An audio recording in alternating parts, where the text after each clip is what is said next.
আসসালামু আলাইকুম। আমরা যারা স্পেনে আছি, মাঝে মাঝে মনে হইতেছে আমাদেরকে যেন ইরান মনে হয় সবজি বাজারের উপরেও মিসাইল মারা শুরু করেছে। কেননা তেলের দাম তো বাড়ছে বাড়ছে, সবজির দামগুলো এত পরিমাণ বাড়ছে যা সাধারণ মানুষের কন্ট্রোলের বাইরে চলে আসতেছে দিন থেকে দিন। বিশেষ করে টমেটো, প্লাতানো এগুলোর দাম, টমেটোর দাম তো এত বাড়ছে যেটা ধরা ছোঁয়ার বাইরে। চলেন এক নজরে দেখে নেন আজকে টমেটোর দাম, তাহলেই কিছুটা আইডিয়া পাবেন।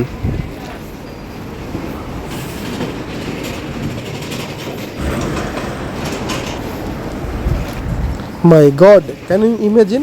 টমেটো 5 টাকা কেজি, টমেটো 3.5 টাকা কেজি, টমেটো 3 টাকা 70 পয়সা কেজি, টমেটো 4 টাকা কেজি, টমেটো 3 টাকা 29 পয়সা কেজি।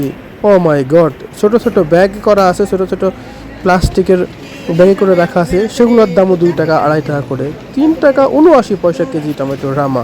ও মাই গড, সত্যি সত্যিই এখন মনে হইতেছে টমেটোর উপরেই মনে হয় মিসাইলটা মারা শুরু করছে এই ইরান।